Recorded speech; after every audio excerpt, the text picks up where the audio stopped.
Hey y'all, welcome back to Tam's Kitchen. Today we are making homemade Salisbury steaks. This, I promise you, you will not go back to the frozen stuff after trying this recipe. Promise. Let's get into it. So, of course, you'll need some ground beef. You'll need some mushrooms and onions. That's optional. You'll need some Italian style breadcrumbs. You'll need some Dijon mustard. You will need some ketchup. You will need some barbecue sauce, some W sauce, some Montreal steak seasoning, and you will need some thyme. So now we have our ground beef that I'm going to put into a large mixing bowl. So just put all of your ground beef in there. I only used about half of that pack. So about 1 pound of ground beef is what I used. And it made about 5 Salisbury steaks. Then I'm going to go in with my Montreal steak seasoning. And I'm just going to sprinkle that on there. Next, we're gonna go in with our thyme, and you just sprinkle as much as you want on there. I don't have specific measurements, but just season to your taste. And then we're gonna take about 1 tablespoon of Dijon mustard.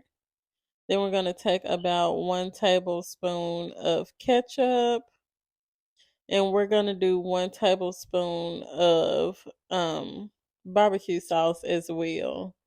You don't have to use too much of the sauces, but like I said, just season to your taste. If you want to use more, you can. This is your dish, you're making it. So just do what you want, whatever floats your boat. So we're just adding all those sauces in there. And then we're gonna add in some W sauce as well, which is gonna add so much flavor, so you don't really need to heavily season this dish at all because you have enough salt in there as is. But just go ahead and add that W sauce in there. I added about a tablespoon of that as well. And then we're gonna go ahead and add in those breadcrumbs. You can add in about half a cup of those Italian style breadcrumbs. Some people use the panko breadcrumbs, but I just use this because that's what I'm used to when I'm making this dish. And you just want to get in there with your hands and mix it all together and make sure that it's all the seasonings and breadcrumbs are just well combined. The breadcrumbs are going to help the meat to not fall apart as you're frying it on the stove. You can also add an egg in there for if you want that extra protection from it falling apart as well. I did not add an egg into mine, but that's only because I forgot to add the egg in. But if you decide to add an egg in there, just add 1 egg and it should do the trick for you. So you see me there just mixing everything together. Now we're going to go ahead and make our patties for our Salisbury steaks. So basically, if you know how to make hamburgers, you know how to make these patties. You just roll it up into a ball to get all the creases and crevices out of there, and get it smooth, and then you just want to go ahead and pat it down and make sure everything is nice and smooth and put together. So I went ahead and I sped up this part because it's really repetitive. You just make a ball, smash it down, and just form hamburger patties basically. I felt like I didn't get it as even as I wanted it to. So you saw me there take a piece from one of my patties. So now we're just gonna move on to the stove and just place our patties in the skillet.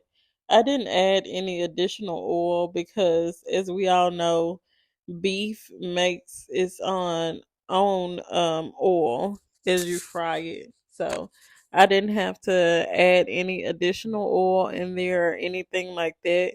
I did get a beef that had a high fat content in there. So if you want less oil to worry about, just get a beef that has more less fat content in there. Um and you'll be able to read that on the packaging. It might say 70-30% fat. And you'll just be able to tell from the packaging. But if you don't want all that oil, just make sure that you get um the beef with a lower fat content. Um which is best for this dish really, because I had to drain all that oil off of there in order to continue to make my dish. I didn't drain all of the oil off of there, but I did drain some of it. And you just want to continue to cook your patties for about 5 minutes on each side. You really just want that crust on there. As you can see, that brown crust, that's really what you want on there. And I just set that to the side. You don't have to cook it thoroughly at this point. You just sit it to the side because we're gonna cook it even more later. So I just took all of that out of the pan, and then I went ahead and drained some of that grease off because, as you can see, it is a lot of grease in there. So I drained some of that grease off, and then I went ahead and I added in half a stick of butter. And then I'm just gonna let that melt in there. Now we're gonna make our gravy. So for our gravy, we're gonna use the oil that's already in there. We're gonna use all that flavor that we had in there when we were making our beef patties as well. You don't want to clean your pan out or anything. You want to use all of that flavor and just mix it all in together. And make sure you get all of that crust off the bottom of that pan as well, because that's just additional flavor. And then you just want to add in some flour. This is going to help thicken up our gravy. So I added in that flour. I'll say it's about a third a cup of flour. And I just mixed that all together. And as you can see, it's starting to form a gravy, but you just want to make sure that you cook this for about a minute or two so that you could cook that flour taste out of the gravy, because you don't want that flour taste in there. It is not good. So make sure you cook that flour taste out of there. And I'm gonna add in some more butter because I just felt like it needed to be a little juicier, a little looser.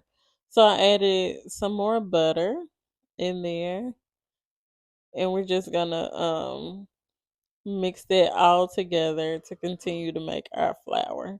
As you can see, it's getting darker and darker, which is what we want. We want that dark, rich flour, that brown gravy, baby. Then we're gonna add in some beef broth. As you saw there, I added in some beef broth. You're just gonna continue to add and stir until you get it to the consistency that you would like. As you can see, my gravy is thickening up there, and it looks so good, y'all. Mm. You just let it continue to simmer over a low heat. And then you just go ahead and season it up. I added in some garlic powder, a little bit of pink Himalayan salt. I added in about another tablespoon of that barbecue sauce, and I added in some browning seasoning sauce. And that's just gonna give my gravy a darker color than it already has. The browning sauce, I use that for a lot of things that I want a dark gravy for. But you don't have to use a lot of that because a little goes a long way because it also has some salt content in it. Now we want to cook our veggies. So we're just gonna put our veggies in that gravy and let it cook for about 2 to 3 minutes. And I added in some Montreal steak seasoning in there because, like I said, you have to taste as you go. And as you taste as you go, you will find what is missing and what you will need to add. So you just want to stir that all together, like I said, for about 2 to 3 minutes or until your veggies get tender and translucent.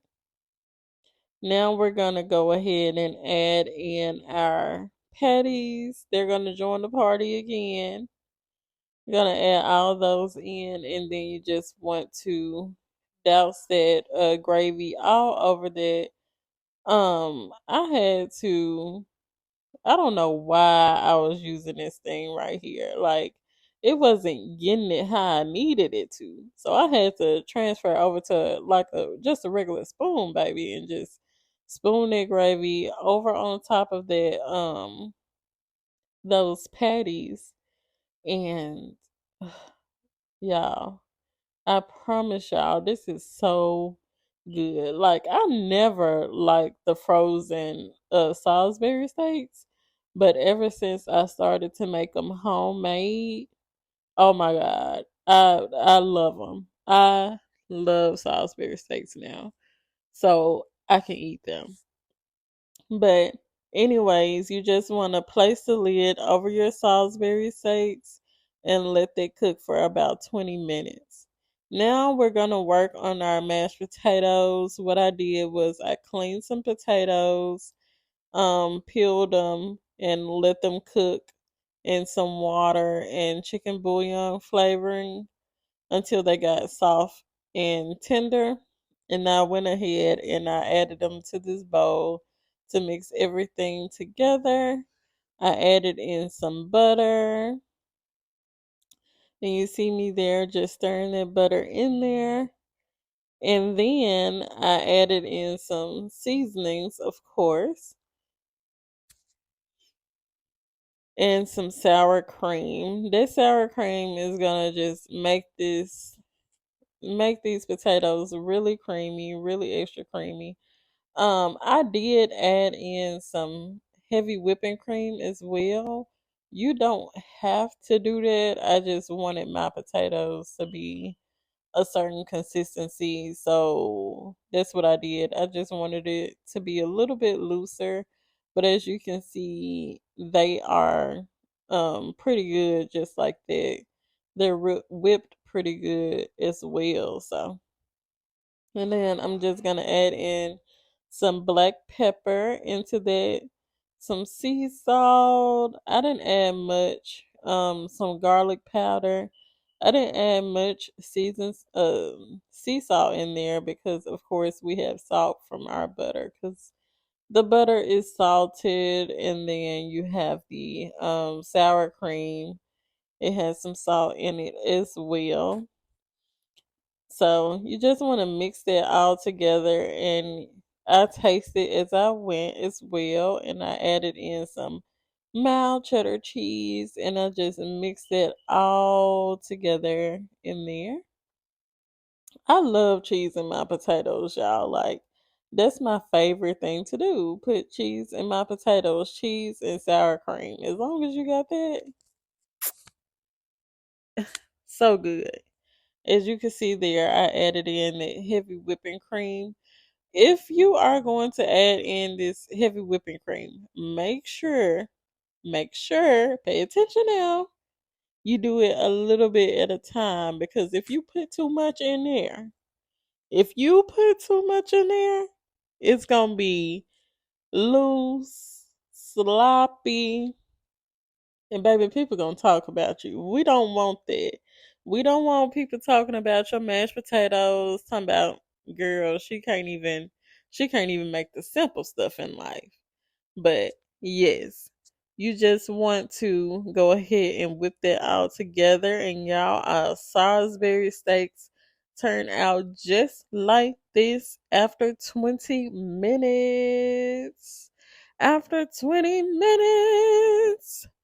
So we let that cook on a medium low heat for 20 minutes. Now we're gonna plate that all together with those mashed potatoes. We're gonna pour some gravy on top of there.